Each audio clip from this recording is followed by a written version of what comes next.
What's up, guys? Today we're talking about the new March of the Machine spoilers. We're gonna go over every single card. Yeah. Next up, we got Fairy Mastermind. It is 1 and a blue for a creature, Fairy Rogue, with Flash, flying. Whenever an opponent draws their second card each turn, you draw a card. And then for 3 and a blue, each player draws a card. Honestly, I think this card is really good. It's like Alms Collector, but playable, and it's playable.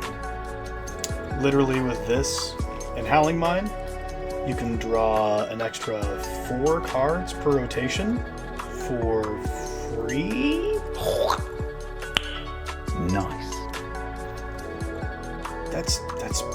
That's pretty bananas. Highly recommend checking this one out, especially if you have an interactive blue control deck. Next up is the Kenrith's Royal Funeral for 2 white-black legendary enchantment. Whenever Kenrith's Royal Funeral enters the battlefield, exile up to 2 target legendary creature cards from your graveyard. You draw X cards, you lose X life, where X is the greatest mana value among cards exiled this way. Legendary spells you cast cost 1 less for each card exiled with Kenrith's Funeral. Honestly, I think this card is pretty if you're playing Shanid or the Mardu Planeswalker lady that cares about legends. Honestly, this card is phenomenal there. You lose 2 creatures. Let's say you hit, I don't know, a Shieldred and a Shieldred. Then you get to draw 6 cards, lose 6 life, and every creature spell you cast costs 2 less for a 4-mana enchantment. To put that into context, I run Immortal Sun, which is 6 mana, and it discounts my spells by 1. This is discounting them by 2, and it draws you a fuck ton of cards. The decks that want it really want it, is what I'm saying. Next up we have Katilda and Lier.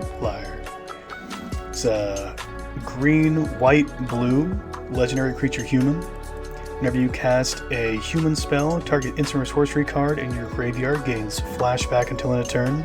The flashback cost is equal to its mana cost. Not sure what's happening in the lore here, but I'm pretty sure Katilda is dead. That's a thing, I guess.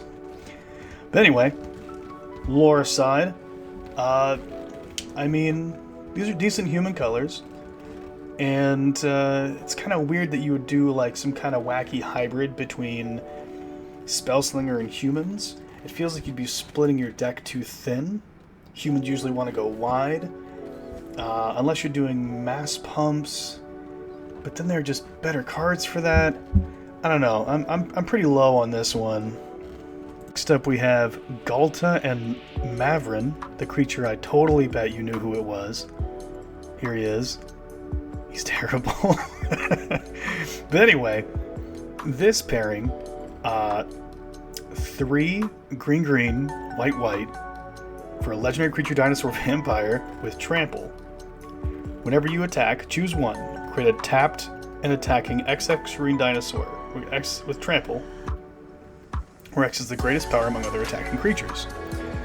Or create X11 vampire creature tokens with lifelink, where X is the number of attacking creatures.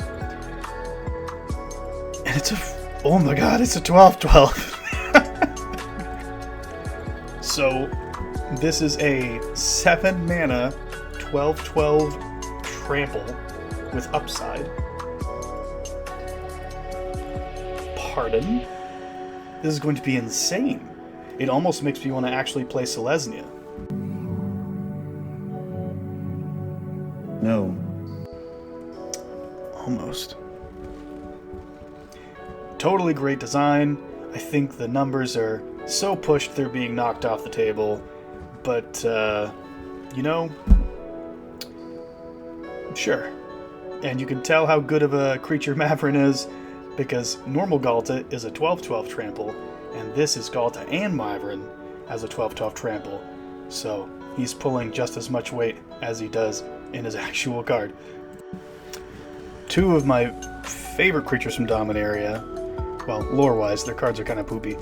Slimefoot and Squee. For red, black, green, we have a legendary Fungus Goblin. Whenever Slimefoot and Squee enters a battlefield or attacks, create a 1/1 green Saproling token. Then, you can tap 1 black or green, sacrifice a Saproling, return Slimefoot and Squee and up to 1 other target creature from your graveyard to the battlefield. Activate this only as a sorcery. Unless you're exiling this creature, which, you know, you're in black, red, hell, even green has decent sack outlets. This is extremely strong. It's a commander that is perpetually 4 mana, unless they have something like a Rest in Peace or an Unlicensed Hearse or something like that to keep your graveyard empty. But without Grave Hate, this is an unkillable commander that then brings back something else with it. Wow, that's really strong. So you could potentially write hypothetical La La Land with no ramp, no pumping whatsoever. You can play this on turn 3. Sack it to something, doesn't matter. And then somewhere between turns 1 and 2, you can entomb or pitch a card or whatever. And then on turn 4, you can reanimate an Archon of Cruelty and your commander, and have a way to get back both. Wow. Wizards. Please. I can only hold so much value. Now we got Goro Goro and Sitaru. For blue, black, red, legendary creature human goblin. Whenever 1 or more creatures you control that enter the battlefield this turn deal combat damage to a player, create a 5/5 red dragon spirit token with flying, and then you can activate 1 in a red. Creatures you control gain haste. It's a fantastic ninja option that isn't a bananas commander. Because honestly, between Yuriko and Sitaru himself, who is ninjutsuing in Blightsteals or whatever, fantastic. Chef's kiss on this one. It is an amazing design. I love it. It almost makes you want to play ninjas. And the fact that you get a free 5/5 flying body every single turn, you ninjutsu in a creature, and the dragon can be ninjutsu'd. By the way, it has flying, so it can replace itself if you really need to get through. Honestly, fantastic design. The fact that it's a 3 mana 3/4 is a little pushed for my opinion. The fact that it also poops out a red big old Durgan. I don't know. I don't think I'm going to be building it, but it definitely looks like an interesting commander. Thalia and the Gitrog monster. 1 white, black, green. Legendary creature human frog horror. First strike and death touch. Whew, we haven't seen that in a legendary, literally other than Glissa, ever. So that's kind of crazy. You play an additional land during each of your turns. Creatures and non-basic lands your opponents control enter the battlefield tapped. Whenever Thalia and the Gitrog attacks, you may sacrifice a creature or a land to draw a card. So let me get this straight. This is a 4 mana 4/4. First strike death touch. Explore. Thalia. With card draw. Wow, that's kind of insane. The fact that it craps on your opponent's non-basic land drops, it turns their fetch lands into slow lands, it gives you an additional land drop each turn, draws you additional cards, first strike death touch you can use fighting strategies or one-sided fights like bites. Wow, this thing is kind of too much value for me. I know that if I built this, I would 100% break it. What do you get when you take a Yargle, and then you take a Yargle, and you smack them together? You get literally 2 Yargles in a trench coat. And that is our next card, which is Yargle Multani. That's it. It doesn't have any abilities. It is a 6 mana, 18 1-6. Wow. Wow. That's kind of love. Definitely my favorite card of the entire release so far. I don't know if I'll build it, but it's really funny, and it's just a huge stat stick. I mean, you give this thing trample and you're rolling people. You can literally kill someone with this and a giant growth. You know, that card that everyone plays. No one plays it. Drana and Linvala. 1 white, black for a legendary creature, Vampire Angel, Flying Vigilance. Activated abilities of creatures your opponents control can't be activated. Drana and Linvala has all activated abilities of all creatures your opponents control. You may spend mana as though as any color to activate these abilities. It's also a 3/4, Flying Vig. This is a fantastic way to have your friends hate you, just like the last Linvala. But this time, you steal their abilities? Why not? Let's power creep a popular oppressive angel that just makes your commander not work, and then steals the activated abilities of your commander that can't work, which means that I get to do what your deck wants to do, but I might not have the cards to support that. It's kind of, I don't know, it feels a little rude, but it also feels a little cute, I don't know if I'll trip that line or not. Great design though, minus the whole your opponent's can't part. That's not fun. Here's a goofy one. Heliod the Radiant Dawn. It's a 2 white for a 4/4. When Heliod the Radiant Dawn enters the battlefield, return target enchantment card that isn't a god from your graveyard to your hand. You can pay 3 and a Phyrexian to transform him, and only as a sorcery. On the other side, we have a 4/6. You may cast spells, period, as though they have flash. Wow, that's really strong. Spells you cast this turn cost 1 less for each card your opponents have drawn. What? Firstly, no indestructible. Flavor fail. Fail. Secondly, the fact that this is it is a Vidalcan Orrery that also discounts for each card your opponents have drawn this turn, which means that if you play a Windfall effect, then let's say you have 7 cards in hand, all of your spells cost 21 mana cheaper, plus 1 they drew, so that's probably, enough to make every spell in your hand free. If you're running a bunch of mana rocks, you get to hold on to all that mana. If you have any X spells, you can just blow them out crazy. This is insane. This is a 100% insanely powerful commander. I definitely think it's a cool design, but just like with Liberator, just like with Yeva, if you give your entire everything flash, the game gets really control-y, and it's simultaneously fun and fun to face. It's that elegant dance that I try to tread the line of. Breach the Multiverse is a big ol' Chonger sorcery for 5 black. Each player mills 10 cards.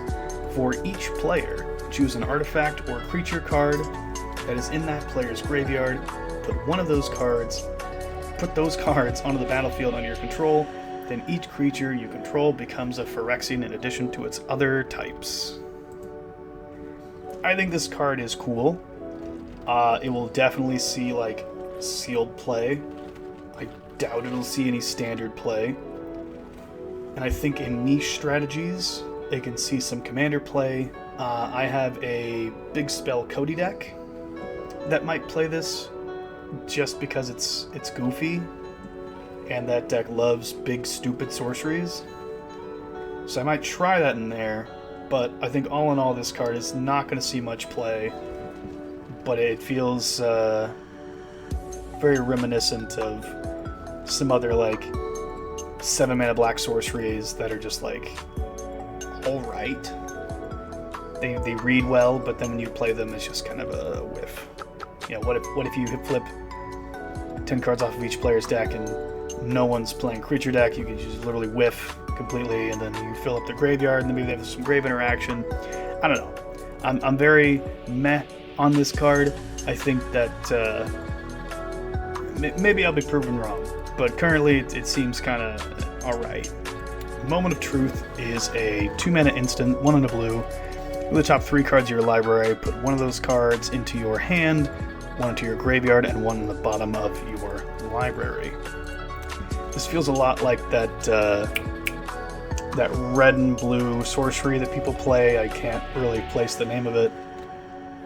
I'll put it up on the screen. I don't know. I mean, you're kind of surveilling. You're kind of not. You're really anticipating is what you're doing, and I don't know. You know, I don't think I don't usually play cantrips to begin with, but I don't think I don't think I'll be playing this card. But I could see other people playing it to effect like CDC and whatnot. Next up is Chandra Hope's Beacon. For 4 red, legendary Planeswalker Chandra. Whenever you cast an instant or sorcery spell, copy it. You may choose new targets for the copy. This ability only triggers once each turn. Her uptick for 2 is add 2 mana in any combination of colors. Her uptick for 1, exile the top 5 cards of your library until the end of your next turn. That's important. You may cast an instant or sorcery from among those cards. Okay, so you don't get them back. They're just gone. And you may cast one of them per pile. Huh. And her down tick for X, Chandra deals X damage to each of up to 2 targets. That feels like by far the weakest option here. And she's a 5 loyalty. 6 mana for a 5 loyalty is pretty weak. Copying your first instant sorcery spell each turn, that's okay. I mean, when you think about it, that's just that red enchantment from whatever. It's on the screen. This thing. But it's on a planeswalker, which means it can be punched. Enchantments are the hardest permanents to get rid of. Not impossible, blah, blah, blah. They're the hardest. And planeswalkers are one of the easiest. I don't think this one will see too much play. Honestly, maybe an Izzet Dex or Simic deck. No, not Simic. But like, pretty much just Izzet Dex, yeah. I mean, it feels very weak. Chandra's deck, your Chandras haven't been particularly strong to begin with, but this one also feels pretty alright. I don't know. I don't think I'll ever play it. Here he is. This is the big Chungus. Finally, we have 5-color Omnath, Locus of All. For white, blue, Phyrexian black, red, green, legendary creature Phyrexian Elemental. If you would lose unspent mana, that mana becomes black instead. At the beginning of your pre-combat main phase, move the top card of your library. You may reveal that card if it has 3 or more colored mana symbols in its cost. If you do, add 3 mana in any combination of its colors and put it in your hand. If you don't reveal it, put it in your hand. So obviously, 5-ish mana for a 4/4. It's not super impressive. The fact that he doesn't do it immediately when he comes in, because unless you're flashing one in the upkeep, you play him on your pre-combat main phase, which means you won't get the flip immediately. Your deck has to be tricolor or greater. Honestly, that part's the most exciting build around. I could see a deck being built around 3-color stuff. It's never been done before effectively in a commander. Maybe I might try that. I could see myself building this guy as some kind of wacky charms deck. Charms are typically 3-color instants that have modes. You have some other things that work well with this, like that the stoplight from Capenna, and the thing that makes Power Stones when you cast a 3 or more color spell. Who knows? Maybe this will finally be a home for that just terrible Capenna legendary or sorcery thing. This thing. It is Meeting of the Five, I think. Oh, it's terrible. Ooh, get that off my screen. No, yeah, I think Omnath will be a fun, goofy commander, and I think his restrictions are a bit tough to make too oppressive. The fact that you have to be making 3 color or greater, and your deck has to have such a density of them. In order to you to have consistency in your triggers, you'd have to run at least, I don't know, 50? So half of your deck, including lands, in order for this to really be effective. This might even be a deck you just don't run Sol Ring in, because that's a whiff. And 5 mana for a 4/4 mirror upkeep draw a card, it's not that strong. So I think you might have to have some top deck manipulation, like JMS, Brainstorm, Aminato. With this sort of strategy, I could see that being a good, goofy deck and a fun build around. Finally, we have Jin-Gitaxias. That's just his name. Jin-Gitaxias, period. It is a 5 mana 5/5, Ward 2. Whenever you cast a non-creature spell with mana value 3 or greater, draw a card. Wow, that's already pretty great. 3 and a blue, exile Jin-Gitaxias, then return it to the battlefield transformed under its owner's control. Activate this only as a sorcery and only if you have 7 or more cards in your hand. Then it flips into the Great Synthesis. It'll enter on Chapter 1. Draw cards equal to the number of cards in your hand. You have no maximum hand size as long as you control the Great Synthesis. Mode 2, return all non-Phyrexian creatures to their owner's hand. And Mode 3, you may cast any number of spells from your hand without paying their mana cost. Exile the Great Synthesis, return to the battlefield, so it transforms back. Wow, this thing is ridiculous. This is like Jacob on crack. By the way, that was... This thing is too strong even for Jacob, and Jacob runs some of the best blue cards in the entire game. Just the fact that this thing is a 5 mana 5/5 Ward 2 that also draws you a card. That could be a commander on its own and just be done. That would be, honestly, fine. I'd build that. That's fair. But the fact that it flips into a Saga that instantly doubles your hand size, then it turns into effectively a evacuation that will probably not hit your stuff, and then it turns into an Omniscience for just the cards in your hand at the time. The reason it doesn't say for the turn is because successive spells that you draw for that turn won't be free. But all of the things in your hand just go bam, bam, bam, bam, bam, bam, bam, bam. Put them all in the stack and cast them all for free. I could see this easily being a CDH deck around extra turns. You could just proliferate it instantly up to 3 and just cast everything in your hand. Like, let's say a hypothetical, right? You have, I don't know, man, Contagion Engine or something. It doesn't really matter what it is. Jin-Gitaxias, you have 7 cards. You flip them. That same turn. Proliferate twice. Bam, bam. You double your hand up to 14, bounce all your opponent's stuff, cast, 12, 13, 11, 10, how many non-land cards you have in your hand, just cast them all for free. The game is 100% over because I play Aminatos Augury, and people scoop whenever I cast that. So if I built a deck around this, it would be very similar to Jacob, but it would basically say that the second I hit that third mode, the game is over. There's no way you went through that. People can't even handle Jacob when he flips, and I cast 1 free spell per turn. This is, 10 plus free spells instantly, yes. People always say, oh, sagas are weak in Commander. They are not, I promise you. I have a Saga deck that I'm going to eventually put up on this channel, and it is one of my strongest decks, and it's all about Sagas.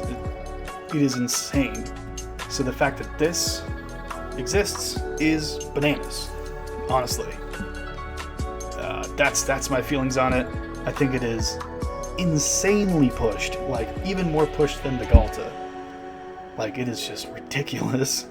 I hope I never see this commander of the opposite end of the table, quite honestly, because I know that it's going to be just a big old mess of bullshit. That's our show. Thanks for coming in with me and checking all these cool new cards. I think my least favorite one is definitely the Jin-Gitaxias we talked about. I do not look forward to playing against it.